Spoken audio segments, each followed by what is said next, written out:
Hey guys, मेरा नाम है मिस्ट्री और आप देख रहे हैं Ted, my boy, it's gonna be legend. Wait for it. Loading food. Welcome back to our channel. So finally Venom the last dance, जो सोनी के इस यूनिवर्स में वैनम की लास्ट मूवी होने वाली है, उसका ट्रेलर आ गया है। इसे टॉम हार्डी की एज वैनम लास्ट मूवी बता के मार्केट किया जा रहा है, जहां मुझे लगता है कि ये वैनम ट्रिलॉजी की लास्ट मूवी तो होगी, बट हमें वैनम आगे भी इस यूनिवर्स में देखने को मिल सकता है। इस रिलीज ट्रेलर में मल्टीवर्स के काफ़ी रेफरेंस देखने को मिले, जिससे ये क्लियर हो जाता है कि ये इस सागा को एक्सपेंड करने की कोशिश तो ज़रूर करने वाले हैं। Multiverse is real. So and तक बने रहना, क्योंकि हम इस ट्रेलर को खोल के रख देंगे और बात करेंगे बेहद ही इंटरेस्टिंग डिटेल्स एंड थ्योरीज पर। एंड प्लीज़ मेरी ये रिक्वेस्ट है कि आप इस चैनल को सब्सक्राइब ज़रूर करें, ताकि मैं ऐसी ही और इंटरेस्टिंग अपडेट्स एंड वीडियोस लाता रहूं। तो ट्रेलर स्टार्ट होता है एडी से, जो रात को एक स्ट्रीट में घूम रहा है। पर गौर करने की बात यह है कि ये जगह यूनाइटेड स्टेट में नहीं है, क्योंकि यहाँ वॉल पे स्पेनिश में कुछ लिखा होता है। इससे पहले हमने वैनम को नो वे होम के पोस्ट क्रेडिट में देखा था, जो 616 यूनिवर्स के मैक्सिको की एक बार में बैठा था और एक्सीडेंटली सिम्बियट के एक स्मॉल फ्रेगमेंट को इसी यूनिवर्स में छोड़ के चला गया था। तो ट्रेलर में हम इसे उन्हीं कपड़ों में देखते हैं जो इसने उस बार में पहने थे, जिससे ये अंदाजा लगाया जा सकता है कि शायद एडी ने जस्ट उस यूनिवर्स से इस यूनिवर्स में एंट्री मारी है। लेकिन यहाँ आते ही वैनम सबसे पहला काम क्या करने वाला है? He is going to rescue some dogs. He is a good boy. यहीं पे उसे कुछ मवाली टाइप लोग मिलते हैं जो एडी को धमकाने की कोशिश करते हैं, जिसके बाद हम उसे इस ट्रेलर में पहली बार ट्रांसफॉर्म होते हुए देखते हैं और वो इन सबको बुरी तरह पेलता है। इसी सीन में हम एडी और वैनम की बॉन्डिंग को एक फनी वे में डिस्कवर करते हैं, जहां इतना टाइम एक दूसरे से बॉन्ड होने के बाद भी उनका main dialogue we are Venom से ही टाइम पे नहीं निकलता। खैर, इसके बाद वैनम इन सभी के सर खा जाता है और डॉग्स को वहां से आजाद कर देता है। He is good man. गौर करने की बात यह है कि ट्रेलर में दिखाए गए इस सीन में जहां वो इन सभी गुंडों के सर चबा रहा होता है, ये क्लियर हो जाता है कि ये ट्रेलर आर रेटेड नहीं है, क्योंकि अगर ऐसा होता तो जिस ब्रूटैलिटी से ये इनके सर खा रहा है, हमें काफ़ी ज़्यादा ब्लड देखने को मिलता। अभी मूवी की रेटिंग कंफर्म नहीं हुई, मे बी रिलीज डेट आने तक वो इसे आर रेटिंग दे दे, ताकि हमें और गोर और ब्लडी सीन्स देखने को मिले। People love blood. बट ऐसा होने के चांसेस कम है, क्योंकि ये पिक्चर सोनी वालों ने बनाई है और सिर्फ वैनम मूवीज ही हैं जिनकी वजह से इस यूनिवर्स को लोग झेल रहे हैं। इसलिए अगर वो इसे आर रेटिंग दे देंगे तो ऑडियंस तो काफ़ी कम हो जाएगी और कलेक्शन में भी फर्क पड़ेगा। दैट्स वाई आई थिंक ये मूवी PG-13 ही होगी। खैर, आफ्टर डॉग रेस्क्यू हम इस ट्रेलर में आगे देखते हैं एक मिलिट्री स्टेशन और दो इम्पोर्टेंट कैरेक्टर्स को, जो इस मूवी में एडी के लिए मुश्किलें बढ़ाने वाले हैं। इनमें से एक तो जूनो टेम्पल का कैरेक्टर है और दूसरा च्युइटले। अब तेरी बहू भी जाएगी। एक तो इस बंदे का नाम नहीं बोला जाता। ये मोडो है, लेकिन यहाँ ये जादू टोना नहीं करेगा, ये एक अलग कैरेक्टर में नजर आएगा। और अगर आपने मेरी ये वाली वीडियो नहीं देखी तो एक बार जरूर चेक कर लेना, क्योंकि इसमें मैंने बताया था कि मोडो सोनी के इस यूनिवर्स में ओरवेल टेलर का रोल प्ले करने वाला है, जो एक हैविली आर्म्ड ग्रुप जिसका नाम द ज्यूरी होता है, उसका मेन लीडर होगा। जूनो टेम्पल, जो शायद एक साइंटिस्ट का रोल प्ले कर रही हैं, इनके साथ ही मोडो एलियन थ्रेट्स को इन्वेस्टिगेट कर रहा है, जिसके बाद हम ट्रेलर में कुछ एलियन सिम्बियट्स को भी देखते हैं। बट आफ्टर दिस हम ऐसे सीन को देखते हैं जो सेंस नहीं बना रहा। मैं बात कर रहा हूँ इस सीन की, जहाँ वैनम द्वारा 616 यूनिवर्स में छोड़े गए सिम्बियट को मोडो कैप्चर कर लेता है। Mordo's soul is rigid and unmovable. ध्यान से देखें तो ये बारटेंडर वही है जो नो वे होम के पोस्ट क्रेडिट में था। So how is it possible कि मोडो दूसरे यूनिवर्स में आके इस वैनम को कैप्चर कर रहा है? इसकी दो एक्सप्लेनेशंस निकलती हैं। पहली तो ये कि जूनो टेम्पल और मोडो के साथ मौजूद ये सभी सोल्जर्स MCU के मेन यूनिवर्स से ही बिलोंग करते हैं, और जब मोडो ने इस सिम्बियट को कैप्चर किया होगा तो ये सब वैनम यानी कि सोनी के यूनिवर्स में पहुंच गए होंगे।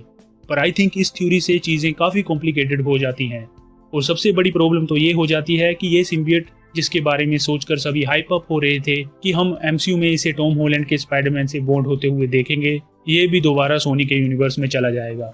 Which means no Venom in MCU and no black suit for Tom Holland. Why must you ruin everything? लेकिन इसके साथ ही अगर दूसरी एक्सप्लेनेशन पे आए तो ऐसा हो सकता है कि ये दो बार्स आइडेंटिकल हैं, जो मे भी दोनों यूनिवर्स में मौजूद हैं, और इन दोनों बार्स में वैनम का कुछ पार्ट छोड़ा गया था।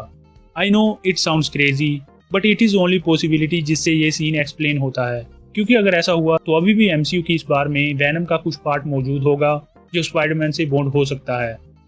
तो हम देख ही सकते हैं कि ये वार सोनी के यूनिवर्स में और ये वार MCU के यूनिवर्स में है, बट ये आदमी दोनों जगह पे मौजूद है, तो ये एक वेरिएंट हो सकता है। इसलिए ये दूसरी एक्सप्लेनेशन ज़्यादा सेंस बनाती है, क्योंकि शायद ये वैनम डिफरेंट यूनिवर्स में अपने चिल्ड्रन यानी कि ये स्मॉल फ्रेगमेंट्स छोड़ रहा है, जो आगे जाके इनकर्जन्स का कारण बन सकते हैं। इसके आगे बात करें तो ट्रेलर में जूनो टेम्पल का कैरेक्टर मोडो से कहता है कि they are not alone in this universe, जहां आगे हम देखते हैं कि मोडो अपनी मिलिट्री टीम के साथ वैनम को हंट कर रहा है, क्योंकि सिर्फ यही एक सिम्बियट होगा जिसे कैद नहीं किया गया। यहाँ हम कुछ एक्शन सीन्स को भी देखते हैं, जिसमें मुझे ये अंडर वाटर ट्रांसफॉर्मेशन वाला सीन काफी कूल लगा। नेक्स्ट सीन्स में हम एडी को लास वेगस में देखते हैं, जहां वो रेस्ट कर रहा है। उसने सेम वही क्लोथ्स पहने हुए होते हैं। सो शायद 616 यूनिवर्स में ट्रैवल करने के बाद और डॉग्स को रेस्क्यू करने के बाद अब वैनम और एडी आराम भी करेंगे। Rest is very important. जिसके बाद यही हम लॉस वेगस में मिसेस चैन को भी देखते हैं, जिसके साथ वैनम और एडी डांस भी करेंगे। अगले सीन में हम एडी को यूनाइटेड स्टेट के लिए एक वैन में ट्रैवल करते हुए देखते हैं, जहां उसके साथ मौजूद है एक पपी, एक बच्चा। Welcome. My name is Dr. Curtis Connors. Yes, he is doctor conus. तो क्या डॉक्टर कोनस के अपीयरेंस से ये कंफर्म हो जाता है कि हमें एंड्रू गारफील्ड का स्पाइडरमैन भी दिख सकता है? क्या वैनम एंड्रू के स्पाइडरमैन वाले यूनिवर्स में ही बिलोंग करता है? क्या अमेजिंग स्पाइडरमैन 3 कंफर्म हो चुकी है? How is this possible? Well, hold your horses, क्योंकि ऐसा हो सकता है कि ये डॉक्टर कोनस नहीं है, बल्कि उनका एक वेरिएंट है और सोनी इसे एक जोक के जैसे यूज करने वाला है, जहां हम इस कैरेक्टर को गिटार प्ले करते हुए देखते हैं। बट हमें पता ही है कि डॉक्टर कोनस की एक काम नहीं होती, सो मे बी इस कैरेक्टर का नाम भी कर्ट कोनस ना हो और सोनी ने इसे बस एक कैमियो देने के लिए बुलाया हो। फिर हम एक मिलिट्री हेलीकॉप्टर पे अटैक करते हुए देखते हैं एक और सिम्बियट को, जिसका नाम है क्लिंटार, जो काफी वाइल्ड एंड समहाउ कूल भी दिख रहा है। तो अभी हमें मूवीज में सिर्फ कुछ ही सिम्बियट्स को दिखाया गया है, बट कॉमिक्स में इन सिम्बियट्स का एक पूरा प्लेनेट होता है, जहां से ही ये टॉम हार्डी वाला वैनम आया है। और इस वैनम ने कहा भी था कि वो अपने प्लेनेट पे कुछ नहीं था, बट यहाँ अर्थ पे आके उसे एक पर्पस मिल गया है। इसके अलावा पहली मूवी से राइट भी इसी प्लेनेट से आया था, और अब हम इस मूवी में कई सिम्बियट्स को यहीं से आते हुए देखेंगे। लेकिन जब भी इस सिम्बियट प्लेनेट की बात होती है तो एक नाम का जिक्र जरूर होगा, जो अभी तक तो किसी लाइव एक्शन वर्जन में नजर नहीं आया, बट ये ही है जो सभी सिम्बियट्स को आपस में जोड़ता है। मैं बात कर रहा हूँ father and god of all symbiotes की, जिसका नाम है नल। ये मशहूर होना भी कितना बड़ा पाप है ना। सो मे बी क्लिंटार नल की परमिशन लेके ही यहाँ आया हो, जिससे ये कंफर्म हो जाता है कि हमें इस मूवी में या फिर जल्द ही किसी मूवी में नल को देख सकते हैं। बट आपके मन में यही सवाल उठ रहा होगा कि ये अभी क्यों आने वाला है? वेल, इसका जवाब ये हो सकता है कि जब टॉम हार्डी का वैनम एक यूनिवर्स से दूसरे यूनिवर्स में जंप कर रहा होगा, तभी नल को हाइव माइंड से पता चल गया होगा कि एक सिम्बियट है जो काफी बकचोदी कर रहा है। बकचोदी मत कर लौड़े। इसी से नल को मल्टीवर्स के बारे में भी पता चल गया होगा और अपने डोमेन को पूरे मल्टीवर्स में फैलाने के लिए उसे वैनम की जरूरत पड़ेगी, क्योंकि वैनम ही है जो मल्टीवर्स में ट्रैवल कर चुका है। इसलिए मे बी नल ने ही क्लिंटार को भेजा होगा ताकि नल वैनम को ऑब्जॉर्व कर ले और मल्टीवर्स में ट्रैवल कर सके। Right, now I understand. Just imagine, multiverse की चल रही भसड़ में अगर सिम्बियट गॉड नल भी शामिल हो जाए, जो मल्टीवर्स में ट्रैवल करके इनकर्जन कोज करेगा, तो सब कुछ कितना केओटिक हो जाएगा।